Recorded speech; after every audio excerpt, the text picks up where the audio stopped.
What's up everyone, John Rettinger from Techno Buffalo here with a hardware overview for you on an unnamed, unannounced Nokia prototype presumed to be the upcoming N9.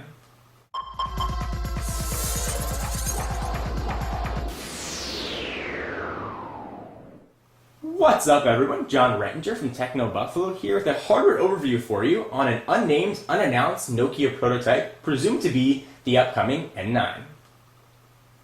So late last week, the folks at Negri Electronics pulled back the veil, so to speak, and revealed this phone to the world. They provided it to me for a very short period of time to give you a more thorough overview of the hardware and software that's on this. For all of your unlocked cell phone needs, be sure to check out Negri Electronics. A link to them will be in the sidebar.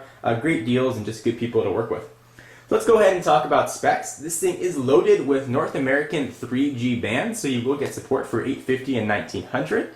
Presumably it has Nokia's NHD display, giving it a resolution of 640 by 360. Now, sort of interestingly, it is running Symbian S60, the touchscreen edition, which Nokia said won't make its way onto any more N-series devices. So if this is indeed the N9, we presumably see MeeGo on it by the time it's shipped. However, it may not be the N9. It's got that CO in the upper left-hand corner, meaning it may very well be a C-series device, in which case we could see Symbian S60 on it.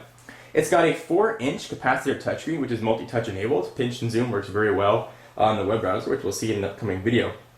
Let's talk about what else we got on the phone.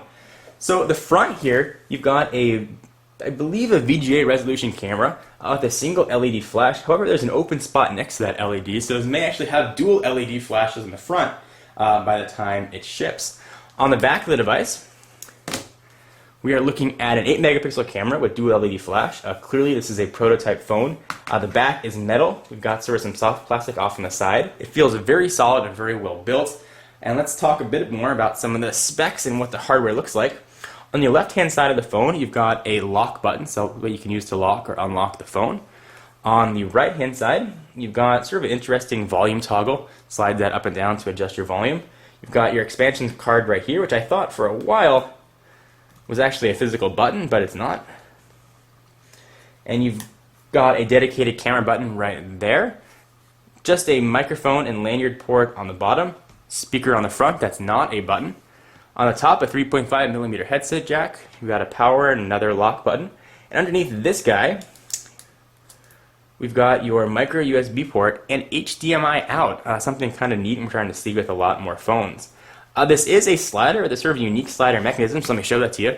Phone slides right out. It sort of feels very solid when it does it as well. And you get sort of that ergonomic raise, something we saw on the Tilt a while ago. And the keyboard is actually very easy to use. The keys are raised with a lot of tactile feedback. Clearly this is not a North American keyboard. There's some letters on there which I've never seen before. Presumably they are Finnish. So also we look at the phone here. We've got a very large space bar. The period is right next to it, but that period doesn't actually work. You've got your 4-way navigation keys here. You've got a nice sort of 3-row QWERTY keypad. The numbers are inlaid on the top row. It is a capacitive touchscreen. The touchscreen is actually much more responsive than I thought it was going to be and worked pretty well. The slider mechanism is interesting in itself. It's got sort of this raised hinge that comes up, so when the phone goes down, it slides back into place and it snaps up when you push on it. So it is indeed have a sort of a spring-loaded feel to it. Do that from the side so you can see what that looks like. So moving right along, and so there's a lot of things to talk about this phone. It's very thin, and for a QWERTY phone, that's certainly nice additions. We've seen some thicker QWERTY phones. It almost has the same footprint as a lot of Slate phones. Let me bring in some of its competitors and some other phones you might be familiar with to sort of get a sense as to what this thing would actually look like in your hand and in your pocket. So 4-inch touchscreen is sort of a unique size. Let's take a look at the little bit larger Evo 4G. Even stacked on top of each other, there's not that much of a difference. And from a thickness standpoint, there's not much there as well. So next, we've got the iPhone 4. And stacked on top of each other, they look very close size-wise. There's really not that much difference. And thickness standpoint, this is where you really start to appreciate how thin this is for having a full QWERTY keyboard. And sort of the last device I'll bring in, the iPhone 3GS, for the outgoing model, similar to what the 4 looks like, which almost looks downright fat compared to this N9 prototype, or presumed N9 prototype. So in an upcoming video, we're going to talk a bit more about the software that's on here. It is loaded, as I mentioned, with the Symbian S60 Touchscreen Edition.